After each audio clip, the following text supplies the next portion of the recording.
शिव तत्व, author Yugtulsi, Padma Bhushan, Param Pujya Dr. Shri Ramkinkarji Maharaj. Chapter 5, The Union.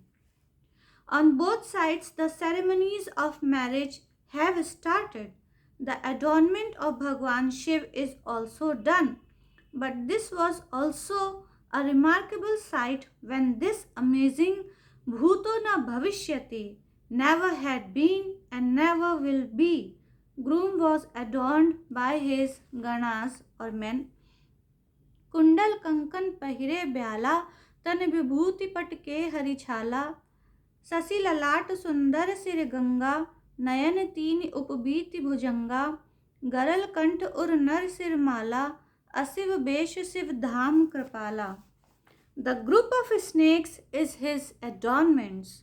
The ash of the funeral pyre is smeared on the body. The tiger's skin is the cloth. The necklace of skulls is in the neck. The stream of Ganga is flowing on the head. Can there be such a groom available in the whole world? That is why Goswamiji says that the wives of the deities mocked tauntingly as soon as they saw the groom. देखी सिवही सुरत्रिय मुस्काही बर लायक दुल्हिन जग नाही. But what is the significance of this peculiar appearance? This is the famous form of Puranas which has been mentioned repeatedly. This form of Lord Shiv, which is totally different from other deities, creates curiosity. The archaeologists who consider the conflict of Arya-Dravid civilizations say that Shiv was a Dravid deity who was accepted later by the Aryas. Here, there is no need of any dispute on this pattern of thinking, but it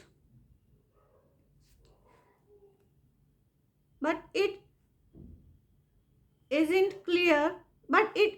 clear accordance with spiritual practice, which is more expressive and closer to human life. Shiv's this form is a symbol of a particular emotion. In Hindu tradition, every deity has three forms. Their physical form is also an indicator of spiritual emotions, and in them, in a very rational way, the inner and outer sentiments have been balanced. This guise of Shiv is a complete description of faith. As soon as a groom is mentioned, an attractive form adorned with beautiful clothes and ornaments comes in front of our eyes. But the guise of this groom crumbles all our imaginations. That is why the children who came to welcome this wedding procession returned horrified. The elders too could somehow stay there. Goswamiji used the word children for those who ran away and mature for those who stayed back. धरि धीरजु तहाँ रहे सयाने बालक सब लय जीव पराने.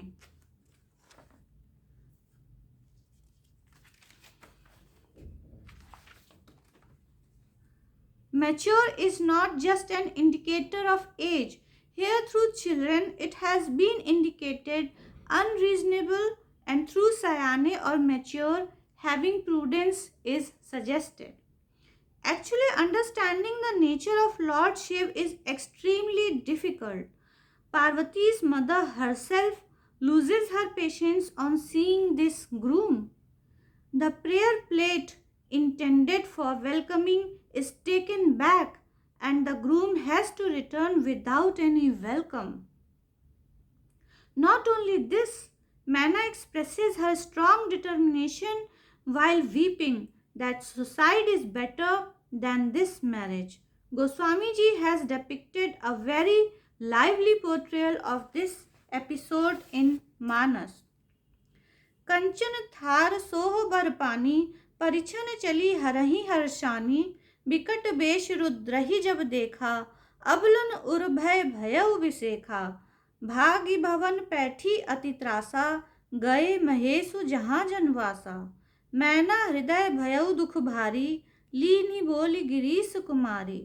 अधिक स्नेह गोद बैठारी, श्याम सरोज नयन भरे बारी। जेहि विधि तुम्हि रूप अस दीन्हा, तेहि जड़ बरु बाउर कस कीन्हा। कस कीन्हा बरु बहरा विधि, जेहि तुम्हि सुंदरता दई। जो फलु चाहिए सुर तरुहि, सो बरबस बबूरहि ला गई। तुम सहित गिरिते गिरि पावक जरौ, जल निधि महु परौ। घर जाई अप जसु हो, जग जीवत बिबाहु न हौ करो।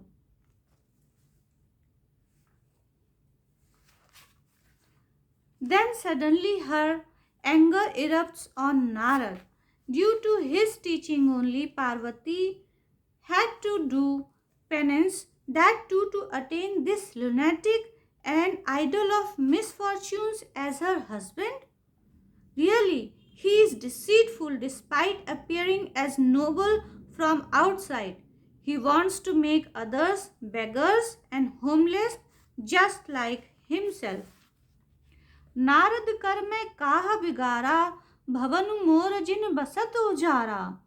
साच ही उनके मोह न माया, उदासीन धनु धानु न जाया। पर घर घालक लाज न भीरा, बांझ की जान प्रसव की पीरा। The aim of this whole narration is just one. The understanding and attainment of faith is so difficult. The wife of immovable Himachal too gets shaken up, sends back the faith that walked up to her home. Grief strikes all around. Why? Because of not knowing the nature of faith. Faith turned out to be exactly opposite to their mental imagination. We should understand the real nature of faith, only then we can be worthy of attaining it up close. Come, let us try to understand the essence of faith, because the problem which came before manna is for everyone at all times. After listening to greatness of faith, a very sweet image comes in the heart of most of the people.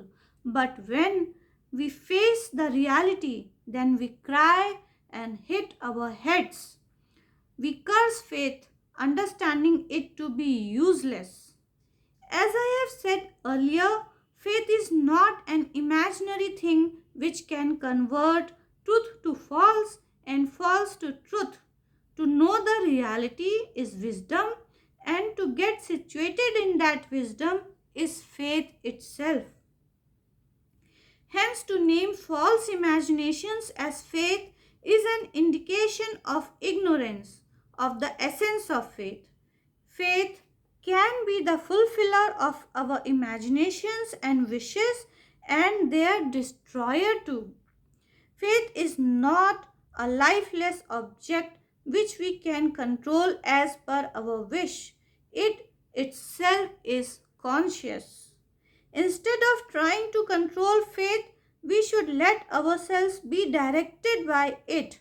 Generally, the word faith is popular in a very misdirecting form. It is said that what is there which cannot be obtained through faith? It is absolutely correct. Faith is all capable, but everything can be attained through it is wrong. In spite of being capable to give everything, it would give only that which it deems right. Faith gives and takes away too. But the wish-fulfilling miracle parts in the stories of the devotees has swept over the emotions of the people so much that they want the repetition of those incidents on the grounds of faith. It can be said that they think faith to be a magic box which gives everything without any effort or hard work, and when they do not get success in it, they become suspicious and atheists. This way, faith becomes an aid for laziness in lazy people who want to attain everything on the basis of faith. And then, after seeing such people, the intellectuals have the wish in their hearts to add the word blind to faith and they criticize it. It will be clear through an example that what a big mistake is committed in understanding faith. A desire springs up in a man's heart and he believes that God will fulfill it surely. So, is it the right perception of faith? And is it certain that his wish will be fulfilled? Thinking over it even slightly, the hollowness of this faith will be proved. The question is that his faith is on whom? On the realization of the desire or the fulfiller of the desire, that is God. If he says both, then it is false because it is not possible. He has to trust one. If he trusts that God is all powerful, then it is all right. But then, will the desire be fulfilled or not? God has to be accepted as the judge of this, and then it is useless to say that the desire would surely be fulfilled. And if he has trust that my wish will be fulfilled, then there is no question of God. It depends on his efforts, and the result is also based on the completeness or incompleteness of it. Hence, it is his futuristic imagination that my wish will be fulfilled. It is futile to name it as faith. That is the reason why the verses of Manas are used as basis to prove these misleading beliefs. This chaupai is very famous. Ram सदा सेवक रुचि राखी वेद पुराण साधु सुर साखी.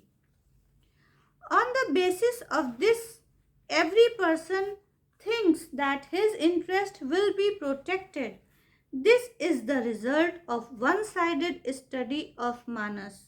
The Manas which contains this chaupai has so many proofs where the interest of the devotee was not protected.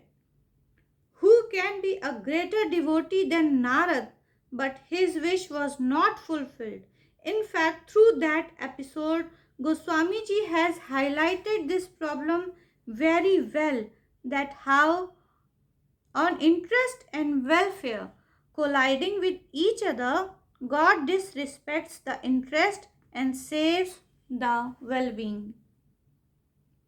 In Devarshi Narad's heart, after seeing the beauty of Vishwamoni, the desire to attain her emerges. He thinks that for this he needs the ultimate beauty, and that can be obtained by Lord Vishnu. He is my well-wisher and support, hence that can be attained from him. God immediately appears before him. He accepts the post of the well-wisher, but in result, leave alone granting beauty, snatches the existing beauty and makes him ugly for some time. Narad is fully confident from his side that he has the beauty of the Lord, and on the basis of this imaginary faith he attends the Swamvar Sabha. He has full determination that Mohitaji are nahi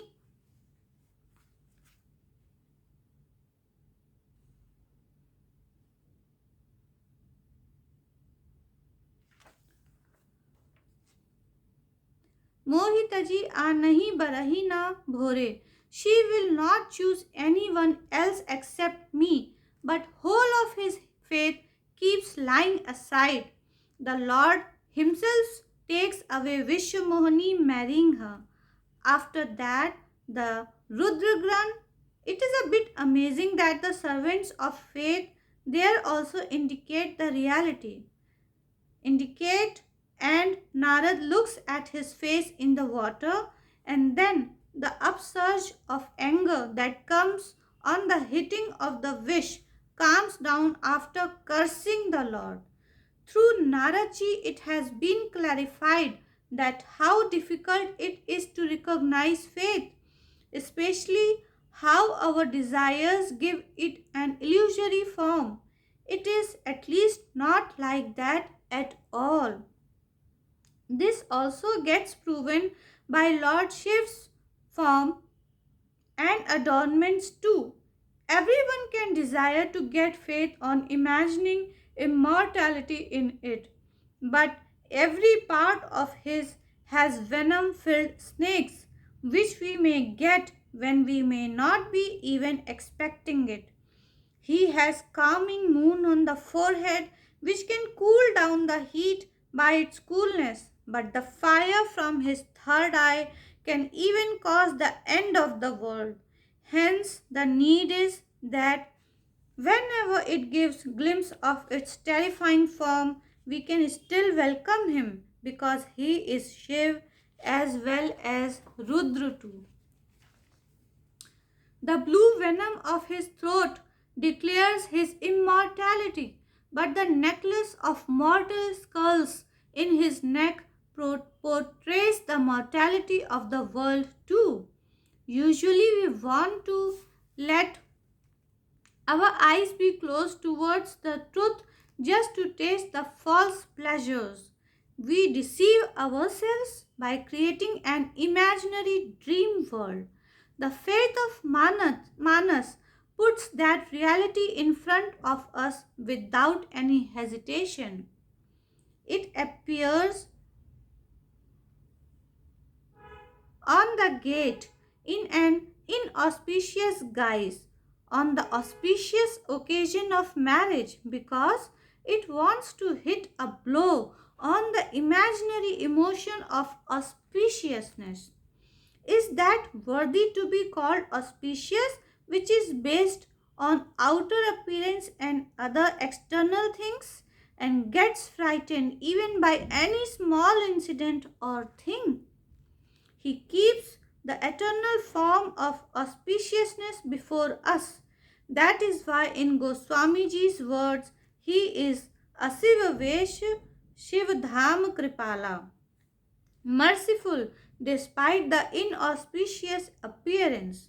The one who has a skull necklace in his neck cannot be imagined as being merciful on looking at him.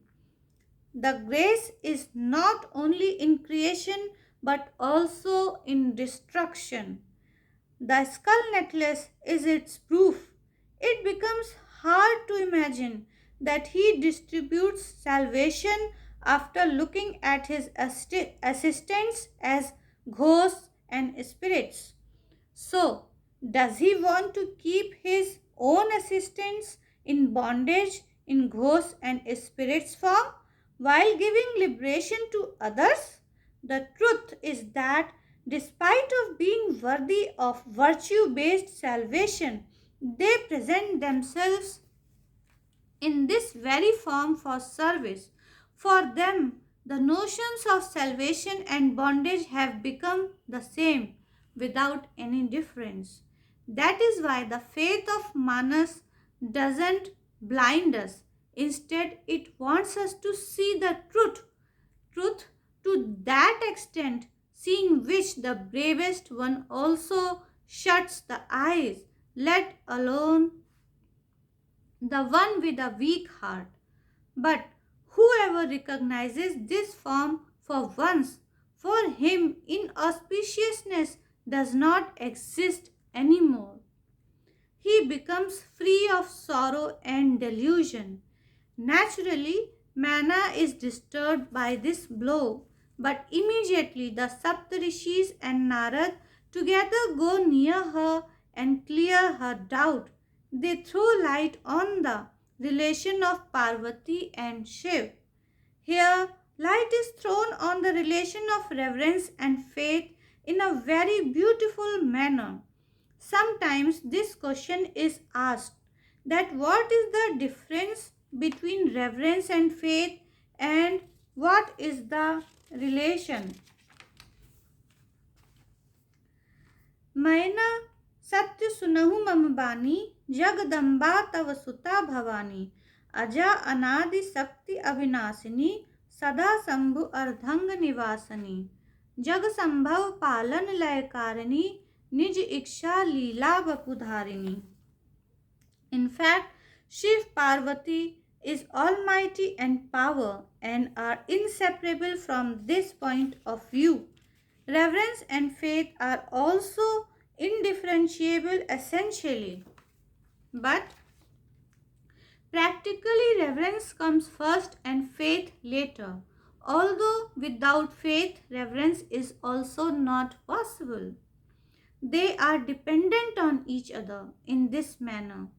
Reverence is the beginning of spiritual practice and faith is its ultimate state. In this way, all the practices are situated in between reverence and faith. Being reverence, it is the inspiration for actions too, and creation is also done by her. In Gyan Deepak episode, reverence is called Dhenu or cow. There too, it is the first thing, and faith is called the milk vessel without which the fruit of practice cannot be contained. Satvik Shraddha Dhenu Suhai Noi Nibrati Patra Viswasa Soi Nibrati Patra Viswasa. In other places too, reverence is remembered first. After writing the assembly of saints as mango orchard, Goswamiji remembered reverence in the form of spring season.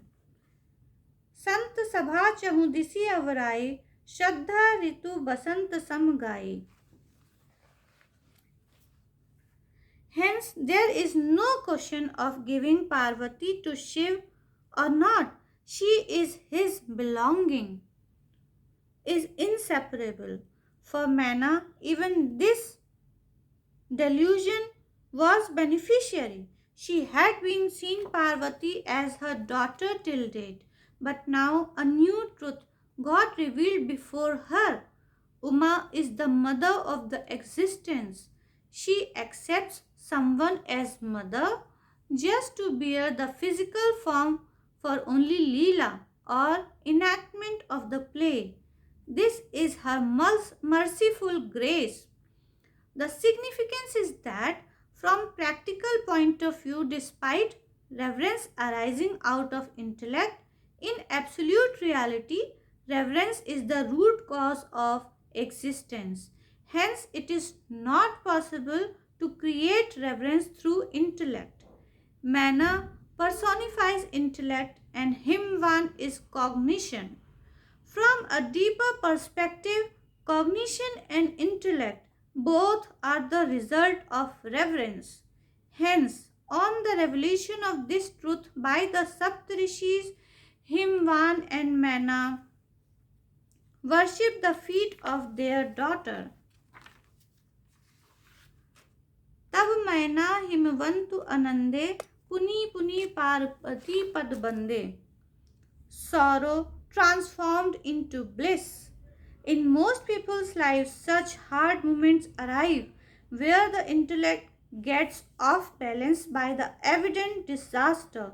But if saintly company and the grace of great souls is attained, then this disturbance is momentary only. The marriage took place in a very joyful environment. Parvati and Shiv returned to Kailash mountain after marriage, and after a while Shatvadan is born, who becomes the commander of the deity army and kills Tarkasur. From a spiritual perspective, Shatvadan signifies the 6 wells of spiritual practice. When graced with reverence and faith, the seeker with 6 wells observes spiritual practice, then doubt is destroyed entirely. In this manner, Tarkasur is killed. Chapter 5 ends.